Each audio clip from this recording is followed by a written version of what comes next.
다 이해하지 못해도 괜찮습니다. 좌절할 필요가 없습니다. 왜냐하면 바울의 편지를 받았던 로마 교회 당사자들도 다 못 알아들었을 것입니다.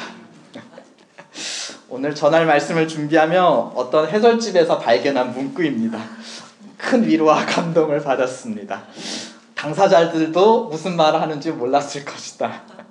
그런데 뒤이어 이러한 문구가 기다리고 있었습니다. 제가 조금 각색을 해보면요.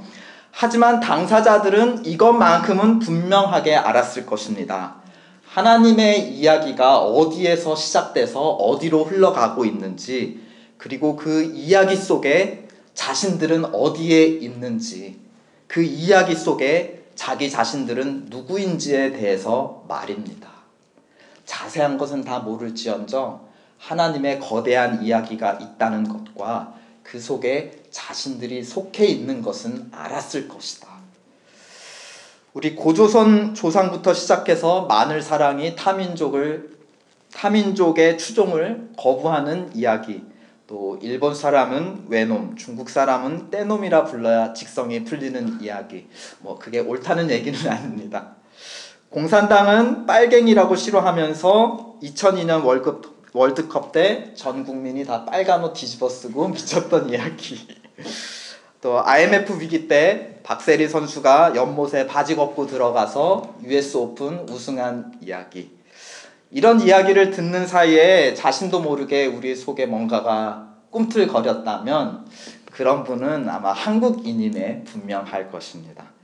같은 민족, 같은 공동체라는 것은 같은 이야기로 연결되어 있다는 뜻이기도 합니다. 그런 관점에서 하나님의 백성이 아니었던 우리가 하나님의 백성이 된다는 것은 무슨 의미인가? 전에는 상관없고 재미없던 하나님의 이야기가 이제 나의 일부가 되고 나의 이야기가 되었다라는 것입니다. 어떤 이야기입니까? 아브라함을 갈대아 땅에서 불러내신 이야기, 그리고 그의 자손 이스라엘을 애굽 땅에서 불러내신 이야기. 그런 이스라엘이 바벨론으로 쫓겨났는데 그 이스라엘을 어떻게 다시 바벨론에서 약속의 땅으로 불러내신 이야기. 하나님의 이 오래된 구약의 이야기 속에서 이스라엘은 계속 실패합니다. 그러나 하나님은 이스라엘 중에 계속해서 남은 소수의 자들을 보존해 주세요. 그리고 그 남은 자 끝에 누구를 나게 하시는가? 예수 그리스도를 낳게 하십니다. 이것이 하나님의 오래된 이야기의 마지막입니다. 그 끝난 곳에서 이제 하나님의 새로운 이야기, 이 신약 성경에 기록되어 있는 새로운 이야기가 시작되는 것입니다. 이스라엘의 남은 자 예수 그리스도를 믿는 자마다 죄와 사망에서 하나님은 어떻게 하신다? 앞서 오래된 이야기에서 계속 불러내셨죠.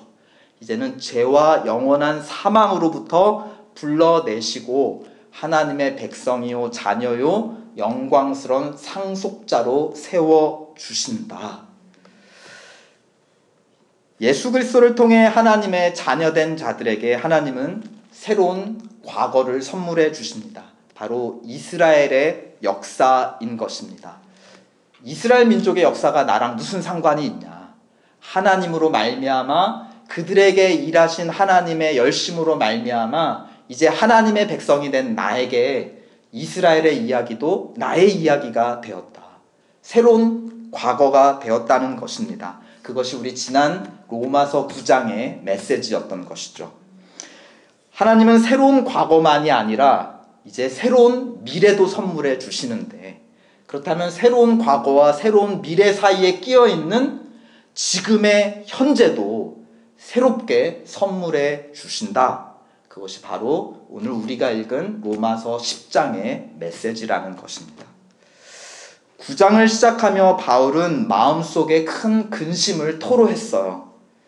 이스라엘의 후손, 자기의 같은 동포된 유대인에 대한 근심을 토로했습니다. 그런데 오늘 10장 1절을 보면 내 마음에 원하는 바와 하나님께 구하는 바라고 하면서 그게 이스라엘을 위한 건데 9장에서는 걱정을 토로했다면 그 걱정이 10장 1절에서는 무엇으로 바뀌었습니까? 하나님께 원하고 구하는 바다 하고 그 탄식이, 걱정이 무엇으로 바뀐 거죠? 기도로 바뀌게 되었습니다. 무엇이 그의 근심을 기도로 바꿔 놓았을까? 우리는 오늘 말씀의 길 끝에 그 해답을 발견하게 될 것입니다. 그런데 1절에 먼저 1절로부터 시작을 하면 구원을 받기를 원한다라고 간구하고 있습니다. 구원받기 원한다라는 것은 지금 위험에 빠져 있다라는 것이죠. 구원이 하나님께로부터 온다면 지금 빠져 있는 위험은 반대 하나님의 진노와 심판 아래 놓여 있다라는 것입니다. 왜 그들은 하나님의 진노 아래 있는가? 2절에서 그 이유를 밝혀주고 있습니다. 다 함께 읽어보실까요? 2절 내가 증언하노니 그들이 하나님께 열심히 있으나 올바른 지식을 따르는 것이 아니다. 여기서 우리가 주목할 지점은 그들이 하나님을 향한 열심이 없었다라는 게 문제가 아닙니다. 열심히 있었다. 근데 진짜 문제의 원인은 무엇이냐? 지식이 없이 열심을 했다. 마치 우리 차에 가스를 풀탱크를 채우고 엑셀러레이터를 풀로 밟고 열심히 달려가는데 문제는 무엇입니까? 잘못된 방향과 잘못된 길로 열심히 달려갔다라는 그런 뜻입니다. 3절에 더 구체적으로, 그러니까 하나님이 옳다 인정하시는 길을 열심히 달려간 게 아니라 자기 의를 세우려고 자기가 옳다 하는 그 길을 따라서 열심히 달려갔다. 그래서 오히려 남들보다 더 빨리 하나님의 진노에 가까워지게 되었다. 하나님의 구원으로 가는 게 아니라 하나님의 진노로 다른 사람보다 더 빨리 더 멀리 가버리게 되었다라는 것입니다. 지금 현재 이스라엘의 모습, 그러니까 바울의 동포된 유대인의 모습이라고 하고 있는데요. 사실 현재의 모습만이 아니라 이 구약 성경에 기록되어 있는 그들의 조상, 과거 구약 성경 속 이스라엘 민족의 모습이기도 하다는 것입니다. 그들은 출애굽 후에 하나님의 백성 이스라엘 민족으로 거듭나게 되었어. 하나님과 언약을 맺었습니다. 그러자마자 무슨 사건이 일어났습니까? 산 아래에서 금송아지 사건이 일어났습니다. 여기서 예배를 안 드린 것이 문제인가요? 예배를 열심히 드렸죠. 그러나 잘못된 방법으로, 하나님이 싫어하시는 방법으로 창조주 하나님을 피조물의 모양으로 만들어 놓고, 더 구체적으로는 애굽신의 모양, 그들이 애굽 땅에서 살 때 봤던 그 부요의 신, 풍요의 신, 그 금송아지를 만들어 놓고 예배를 했다라는 것입니다. 그들이 어떻게 해서 약속의 땅으로 들어왔어요. 약속의 땅으로 들어와서 예배를 안 드려서 문제된 적은 한 번도 없었습니다. 열심히 예배를 드린 것이 오히려 문제였죠. 진정으로 회개하는 마음 없이 하나님이 동물 제사 이렇게 하면은 된다고 했다. 계속 수천 수만 마리의 동물을 데리고 와서 멱살 따고 피 비린내 나고 기름 태워 올리고, 사실 생각해 보세요. 고기 스테이크 타는 냄새 가끔씩 맡으면 좋죠. 매일매일 맡아보세요. 엄청 힘듭니다. 하나님 입장에서 만약에 하나님이 사람이시고 하늘에서 그 냄새를 맡으신다 하면 내가 이제 너무 역겹다 하실 정도로 많은 동물 제사를 드린 게 문제였던 것입니다. 더 심각한 건 무엇인 줄 아세요? 하나님께 예배 안 드린 적은 없었어요. 진짜 문제는 하나님께 예배 드리는 동시에 또 누구를 예배하냐? 지역에 원래 살고 있던 가나안 민족들이 섬기고 있던 가나안 신들을 함께 예배 드리는 것이 늘 문제였습니다. 예배를 향한 열심이 없는 게 문제였나요? 아닙니다. 오히려 잘못된 열심이 이 구약 이스라엘의 문제였고, 그 문제가 여전히 오늘날 그들의 후손 유대인에게서도 이어지고 있다는 것입니다.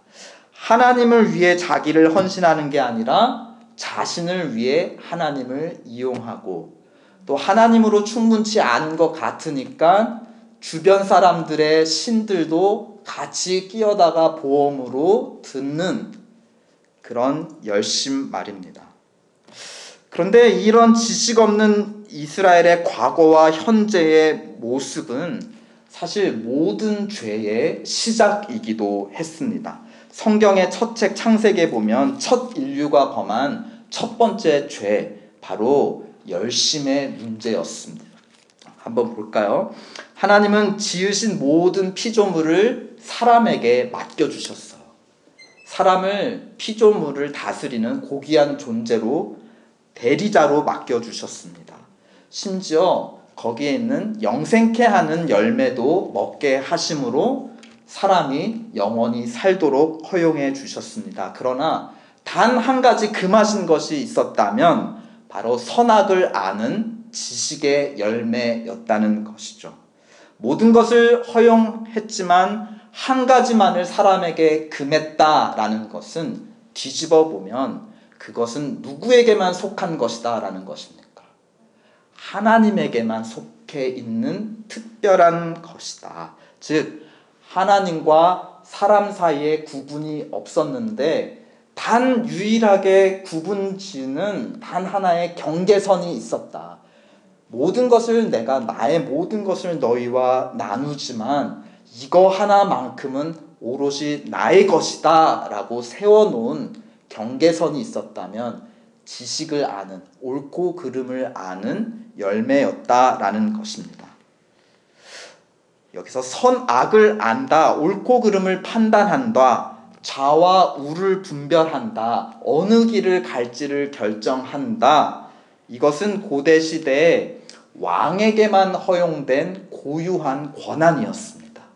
그러니까 왕이 재판장이고 옳고 그름, 선악을 판단하는 것은 오로지 왕의 권한이다. 아무리 높은 권세를 가진 신하라도 이것만큼은 대신할 수 없다 하는 것이 선과 악을 판단하는 일이었습니다. 그러니까 선악과는 사람조차 판단할 수 있는 권세, 만물을 판단할 수 있는 권세, 사람 위에 창조주 왕이신 하나님이 계심을 알려주는, 어떻게 보면 사람을 위한, 사람을 보호하려는, 자기 위치를 벗어나지 않게 하려는 하나님의 사랑의 표현, 그것이 선악과 열매였던 것입니다. 그런데 사단이 하나님을 반역하는 천사의 대표가 홀로 있는 여자 하와를 찾아와 유혹했습니다. 여기서 우리의 교훈은 홀로 있으면 안 된다 이런 거죠. 뭐라고 유혹을 했습니까? 그걸 먹으면 너도 누구처럼 될 수 있다? 하나님처럼 될 수 있다. 너의 삶을 너가 판단할 수 있고 어느 길을 갈지 너가 결정할 수 있다. 그 말을 듣고 하와의 반응이 창세기 3장 6절에 이렇게 기록되었습니다. 여자가 그 나무를 본즉 먹음직도 하고 보암직도 하고 그 다음에 마음속에 지혜롭게 할 만큼 탐스럽기도 한 나무인지라. 그래서 여자가 열심을 내어 그 열매를 따먹고 자기만 따먹은 것이 아니라 옆에 있는 남편에게도 주어 함께 먹었다는 것입니다. 그래서 아담과 하와는 결국 소원을 성취하게 되죠. 하나님 아버지의 집 에덴 동산을 떠나 독립하게 되었습니다. 이제 내 위에 아무도 없다. 내가 내 삶의 주인이다. 내가 왕이다. 맘대로 자기 삶을 주관하는, 어떻게 보면 자유를 얻었어요. 근데 그 삶이 진정한 자유였을까요? 아니면 감옥이었을까요? 아담과 하와가 옳다고 달린 그 열심의 길, 그 끝은 무엇이었습니까? 바로 죽음의 포로가 되는 것이었습니다. 이스라엘이 자기 열심과 주관을 가지고 달려간 그 길의 끝은 무엇이었습니까? 바벨론의 포로가 되는 것이었습니다. 이 아담과 이스라엘의 끝은 바로 그들과 같은 삶을 살아가는 우리들의 끝을 보여주기도 합니다. 사실 우리 중에 또 우리 주변에 열심히 안 사는 사람들 별로 없습니다. 그렇죠?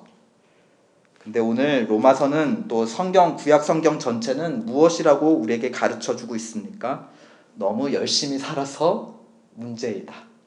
지식 없이 하나님의 길을 모른 채로 자기가 옳다는 길을 너무 열심히 빨리 달려가 결국은 멸망에 이를 것이기에 그것이 문제다라는 것입니다.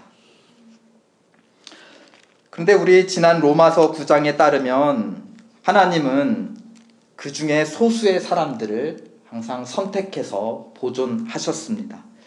아담의 자손 중에 아브라함을 선택하셨습니다. 아브라함의 자손 이스라엘 중에서 12지파 중에서 유다 지파를 보존하셨습니다. 그래서 오늘날 유대인들이 된 것이죠. 유다 족속 중에 다윗 왕의 가문을 보존하셨고 마침내 다윗 왕의 후손으로 하나님의 아들이 육신을 입어 예수로 태어나게 되었습니다. 왜 다윗 왕의 가문을 남겨주셨는가? 그 가문을 통해 예수 그리스도를 보내주셨는가? 그 이유를 4절에 바울은 기록해 두었습니다. 4절 다 함께 읽어보실까요? 시작. 그리스도는 모든 믿는 자에게 의를 이루기 위한 율법의 마침이 되시니라. 즉 두 가지 목적을 위해 그 자손들을 남겨놓으시고 그리스도를 우리에게 이스라엘의 남은 마지막 한 사람으로 보내주셨습니다. 두 가지 목적은 무엇이냐? 첫 번째, 율법의 마침이 되게 하시기 위해서. 두 번째, 파생되는 결과로 말미암아 그리스도를 믿는 모든 사람에게 율법을 모두 마친 의가 그들에게도 주어지게 하려고 하는 것이었습니다.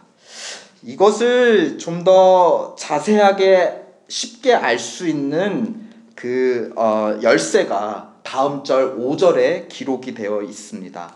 모세가 기록하되 율법으로 말미암는 의를 행하는 사람은 그 의로 살리라 하였습니다.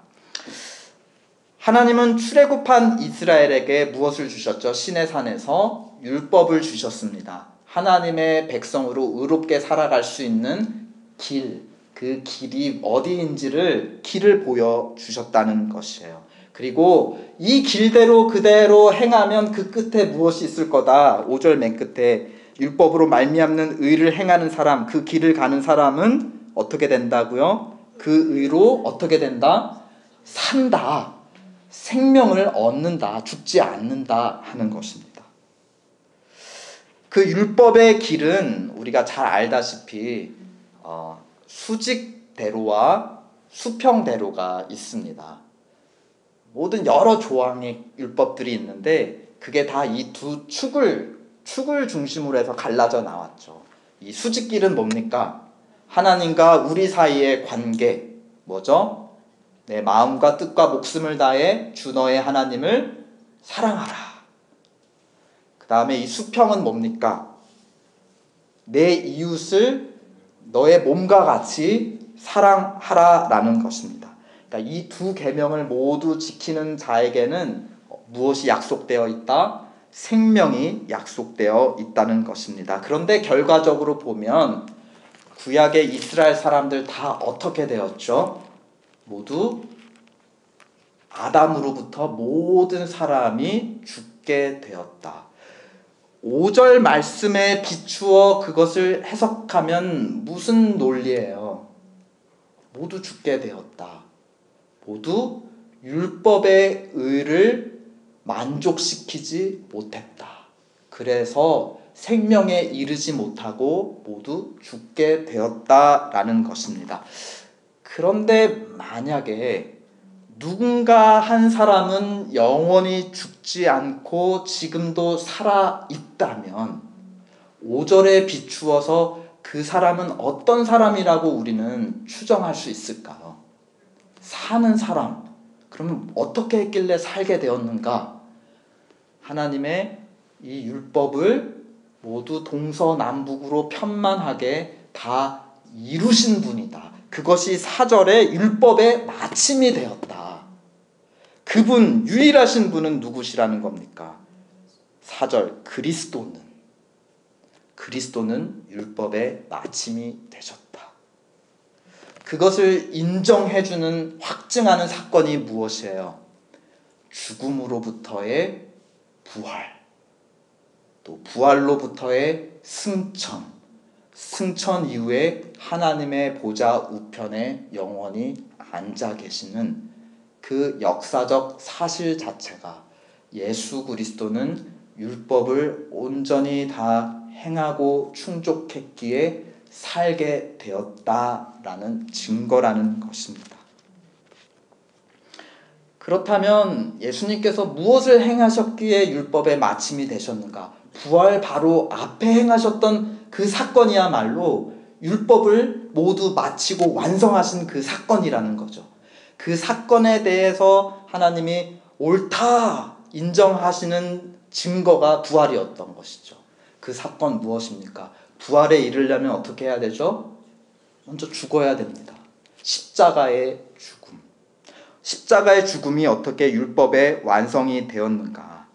하나님은 무엇을 바라셨습니까? 4절에 보면 그리스도를 믿는 모든 자들이 그 예수 그리스도가 부활을 통해 얻은 의가 그들에게도 임하기를 원하셨다.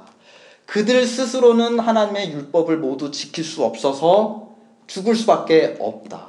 그런 자들에게 생명을 주시기 위해서 하나님은 예수 그리스도를 보내셨다. 그래서 그런 하나님의 뜻을 받들어서 예수님은 십자가에서 순종해 죽으십니다. 하나님을 향한 사랑을 목숨을 다해 지키셨다. 그 결과가 무엇인가? 그를 믿는 모든 자마다 같이 하나님의 영생에 이르리라. 너의 몸을 이웃을 내 몸같이 사랑하라 하는 그 율법, 자기만 부활의 영광에 이르는 것이 아니라 그를 믿는 모든 자들도 그와 같이 영광에 이르는 이웃사랑의 극치, 바로 십자가였다는 것입니다. 그러니까 하나님의 사랑, 하나님 사랑과 이웃사랑이 만나는 그 집약점에 무엇이 있다는 거죠? 예수 그리스도의 십자가가 있다라는 것입니다. 바울은 지금 이 기쁜 소식으로 말미암아 지금 엄청 흥분해 있는 상태인 것 같아요. 그래서 너무 흥분한 나머지 6절, 7절에 좀 알아들 수 없는 말을 하고 있어. 혹시 이 말씀 무슨 말인지 알아들으신 분 있으세요? 이건 사실 구약의 이것과 관련된 중요한 약속이 있는데 신명기에 기록된 약속의 말씀인데 이 약속이 예수님으로 말미암아 이미 성취되었다 하는 것을 바울은 지금 우리에게 증거하고 있는 것입니다. 6절, 누가 하늘에 올라가 이 기쁜 소식을 가져다 주겠느냐라고 묻지 마라. 그렇게 물으면 그리스도가 다시 모셔져 내려야 하는 것과 마찬가지다 라고 6절에 기록했습니다. 이것을 제가 좀 차분히 통역해 드리자면 무슨 말이냐, 그리스도께서 이미 내려오셨으므로 누가 다시 올라가서 그리스도를 이제 내려드려야 할 필요가 없다. 사실 우리가 하늘에 올라갈 수도 없지만 더 정말 기쁜 것은 그리스도께서 어떻게 하셨다는 거예요? 이미 내려오셨다. 그런 관점에서 7절, 누가 무저갱 아래 내려가겠느냐. 무저갱은 이제 땅속 깊은 곳에 있는 죽은 자들이 가는 이 유대인들 사상의 지옥 세계를 의미합니다. 죽은 자들의 세상이죠. 그 죽은 자들의 세상으로 누가 내려가겠느냐라고도 묻지 말지니 그렇게 물으면 그리스도가 죽은 자 가운데서 다시 모셔 올려져야 주장하는 것과 똑같지 않냐. 제가 마저 통역을 해드리면 그리스도는 이미 죽은 자 가운데서 부활하셨다. 그래서 이미 이 기쁜 소식이 우리에게도 임했다. 그게 8절 말씀이죠. 그러면은 예수님이 이미 오셨고 이미 죽은 자 가운데서 부활해서 올려지신 것이 무엇을 말하느냐. 8절. 그럼 무엇을 말하느냐? 그게 무슨 차이냐? 그게 우리와 무슨 상관이냐라고 누가 묻는다면 나는 이렇게 대답할 것이다. 우리 8절 한번 다 함께 읽어보실까요? 시작. 그러면 무엇을 말하느냐? 말씀이 내게 가까워서 내 입에 있으며 내 마음에 있다 하였으니 곧 우리가 전파하는 믿음의 말씀이라. 이미 이 구원의 소식, 우리의 행위로는 누구도 살 수 없지만 이미 사신 예수 그리스도를 붙들을 때 그 붙드는 자마다 예수와 함께 살게 된다. 이 기쁜 소식이 나 사도 바울에게 있어가지고 예수님의 제자들, 부활의 증인들에게 먼저 전해져서 끝에 뭐라고 되어 있습니까? 8절 맨 끝에 우리가 전파하는 믿음의 말씀이다. 그래서 우리가 전파했다. 그래서 너희가 그것을 듣고 그 기쁜 말씀이, 기쁜 소식이 이미 너희한테 가깝다. 얼마나 가깝냐? 입에 있고 그 다음에 마음에 있을 정도로 멀리 있는 소식이 아니라 이미 너희에게 임하고 너희에게 이루어진 기쁜 소식이라는 것입니다. 현재 그 기쁜 소식이 너희의 마음과 입에 있다면 너희의 장래 미래도 바뀌게 될 것이다. 9절 하나님의 진노로부터 구원을 받게 된다. 10절 마음으로 믿어 의에 이르고 입으로 시인하여 무엇에 이른다? 구원에 이른다. 11절 누구든지 그를 믿는 자는 부끄러움을 당하지 않는다. 12절 맨 끝에 그를 부르는 모든 사람은 부요해진다. 하나님의 아들 상속자와 함께 하나님 나라를 영원한 생명을 상속받게 된다라는 것입니다. 그렇다면 예수께서 죽으시고 부활하신 과거의 사건으로부터 하나님은 믿는 자에게 새로운 미래를 선물해 주십니다.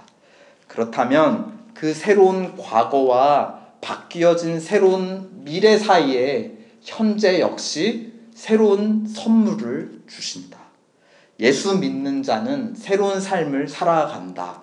어떠한 새로운 삶을 살아간다고 합니까? 바로 10절 마음으로 믿고 입으로 시인하는 삶입니다. 우리 10절 다 함께 읽어보실까요? 시작. 사람이 마음으로 믿어 의에 이르고 입으로 시인하여 구원에 이르느니라. 마음으로 믿는 건 어떤 거예요? 내적인 것이고 개인적인 것입니다. 근데 마음으로 믿은 자에게서 처음으로 나타나는 행위가 있다면 가장 가까운 게 무엇이라는 거죠? 입이 먼저 움직인다. 우리 마음에 있는 게 가장 먼저 무엇을 통해서 드러난다는 겁니까? 우리 하는 말을 통해서. 근데 말을 한다는 건 뭘 가정해요? 자기가 자기한테 말하는 건 좀 이상하죠? 남한테 말하는 거예요. 마음으로 믿는 건 내적인 것이고 개인적인 것인데 시인한다는 건 공적이고 관계적인 것입니다. 처음 믿고 처음 다른 사람에게 시인하는 상황이 언제일까요? 바로 세례식입니다. 세례식. 누구한테 시인하죠? 이미 예수님을 믿고 입으로 시인하여 세례를 받은 교우들 앞에서 나도 당신들과 함께 내 공로가 아닌 예수 그리스도의 공로를 믿고 붙잡음으로 말미암아 구원에 이르게 되었습니다. 주님은 예수 그리스도는 나의 주님이십니다. 고백하는 것입니다. 또 다른 시인이 13절에 있습니다. 13절 누구든지 주의 이름을 부르는 자는 구원을 받는다. 부른다. 예수가 내 주님이십니다 라고 부른다. 왜 부릅니까?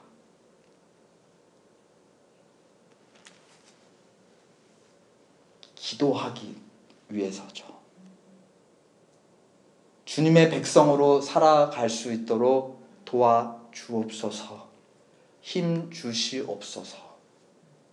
믿는다와 부른다를 같이 한다는 것은, 믿는다가 뭐예요? 예수님을 내 주님으로, 나를 책임져 주시는 분으로 인정하고, 또 실제 인정하는 대로 그분을 불러서 도움을 요청한다 라는 것이죠. 기도로 시인하는 것입니다. 또 혼자도 기도할 수 있지만, 특별히 아까 세례를 통해 한 믿음의 공동체가 되었듯이 누구와 함께 주의 이름을 부를 수 있습니까? 형제 자매들과 함께 합심하여 기도할 수 있습니다. 그것이 어떻게 보면 9장의 바울의 탄식이 10장 1절을 시작하면서 기도로 바뀐 비밀이었을 것 같습니다. 무엇이에요? 그의 마음에도 예수를 믿는 믿음이, 부활의 능력이 그 마음을 충동하기 때문에 그것이 입으로 무엇으로 나온 것이죠? 처음엔 탄식으로 나왔다가 이제 기도하는 무엇으로 바뀐 거예요? 주의 이름을 불러 내 불쌍한 민족 유대인들도 구원해 주시옵소서라고 10장 1절에서 간구하게 되었다는 것입니다. 어떻게 보면 믿지 않는 자를 위한, 다른 사람을 위한 중보의 기도, 바로 마음으로 믿은 자가 입으로 시인하는 변화받은 그리스도인의 삶인 것입니다. 마지막 시인하는 행위가 14절, 15절에 기록되어 있습니다. 14절에 입으로 시인하는 행위, 맨 끝에 무엇입니까? 전파하는 자가 없으면 어떻게 듣겠느냐. 전파하는 것.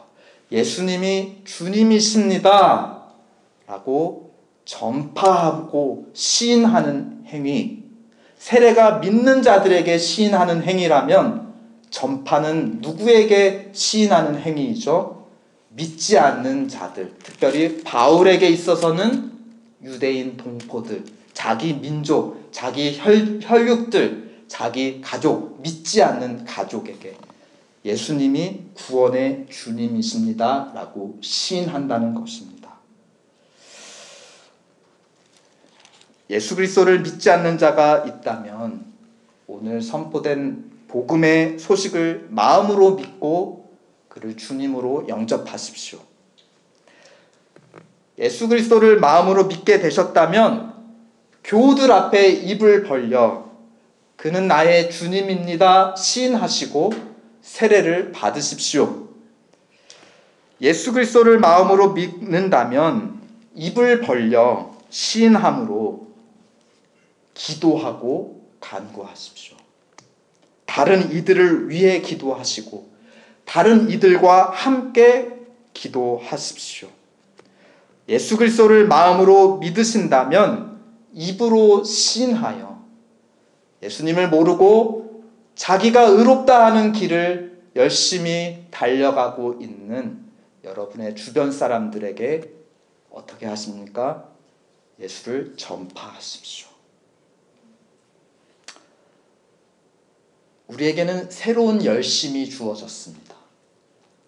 예수님이 주님이라고 세례식 때 시인하는 열심, 주님 도와주십시오 기도하는 열심, 세상에 예수가 주님이시다라고 전파하는 열심, 이 열심은 누구로부터 온 열심인 것입니까?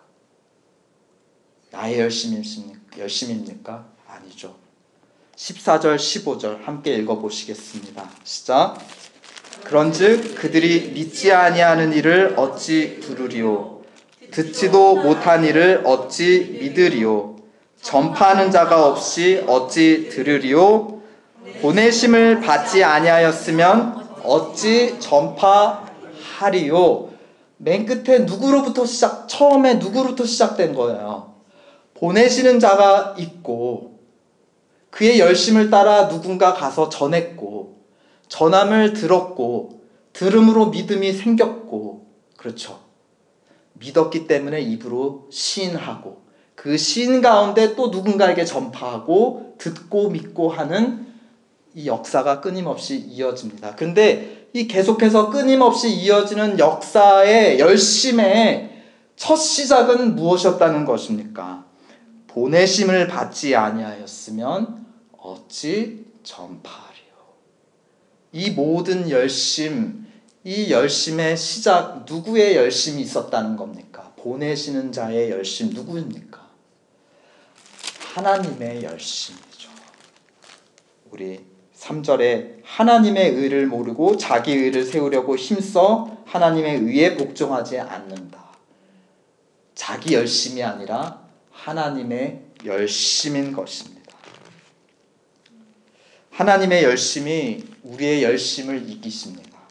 하나님의 열심이 우리의 열심을 새롭게 하십니다.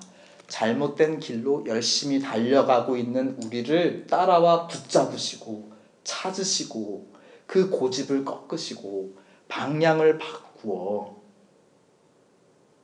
예수를 주라 시인하게 하시고 살아가며 자기 힘으로 살지 않고 주님 주시는 힘으로 살도록 기도하게 하시고 더 넘어서 믿지 않는 자 멀리까지 가서 전파하는 열심을 우리에게 주십니다.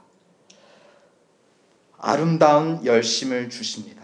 우리 자기 열심, 우리 너무 열심히 살아가시는 여러분 너무 수고가 많으십니다. 그러나 이제 우리 하나님이 부어주신 열심으로 아름다운 삶을 함께 살아갑시다. 아멘.